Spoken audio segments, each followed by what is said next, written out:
Ramogi moko kuom rotenge modak e piny Amerka sani timo limbe pinje mopogore manie Afrika manono gundgi kamane giae kaachiel kod yango sigana mag sand manomiyo kweregi oyudre e piny Amerka. Gikoni sani kwan gi omedore malich mokalo e pinje maoko miyo gidwa ni piny owacho ket maino mar lombo gibiro timo limbe pachoka kaka yo achiel mar jiwo sekta mar limbe. Awinje sigana ni koya kuom jafwambo ma Mombasa George Aoko.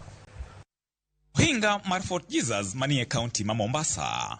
Ma en achiel kuom kuonde masani welo mathoth time limbe mar winjo sigand sand mane moko kuom jorotenge kale higni manene. Kae ne ayudo kweth jorotenge modak e piny Amerka kobiro luondach sigandgi kaka ne kweregi ogole pachoka kitero Amerka kuma jowagunda ne olokogi kaka wasumbni. Jogo kanyo ng'iyo kama jothurwa nikete piwangi manyochwere. Kanyo gineno ni kama kaka jogene sandowa kagol e pinywa maber to gitero kucho mondo wadhi nono. Now Kenya, this is my first time in Kenya. I have been to the Ivory Coast, I've been to Senegal and to Ghana, but this is my first time in Kenya. I love Kenya. I feel the spirit here. Nick Ogutu manja Kenya modak Amerka tayo chenro mar safari yangu mageto tero jorotenge mani Amerka e pinje Afrika mar winjo sigandgi kod gundgi. Jorotenge mantiere oko mar Afrika ng'eny moingo jorotenge man ka. To jorotenge ntiere modak Amerka ma tiyo gi pesa mang'eny ka ginyiewo gik machal kaka mtokni, ka ginyiewo gik machal kaka lewni, ginyiewo gik machal kaka chiemo, ginyiewo gik mang'eny mana kaka dhano nigi dwarone. To gik ma gidwarogo ni e piny Kenya ka. To sirikal marwa pok oketo maino kuom ng'eyo ni to pesa ma jorotenge ntiere ga Amerka cha dong nyalo bire pinywa ka. Gikone gimor malich mokalo yuore pachoka kendo litnegi kaka ne kweregi okale sand manomiyo gidong e piny Amerka nyaka chieng' kawuono ni. One thing I find unique too is the slow pace of Mombasa.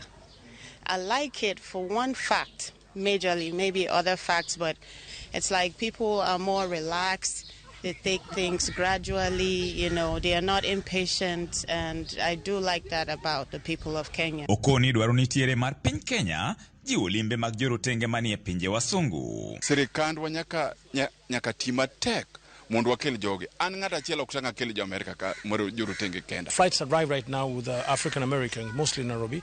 Like you'll see like more than 200 or 300 of them are going to Zanzibar. You know why? Because Zanzibar and Tanzania has tried on the grand scale to promote the concept of the the ill things that happen about the slave market. So you see all these guys just go to Nairobi, they do the Masai Mara treatment, from there they go all the way back, now they go to Zanzibar. So all this cash is going the other side.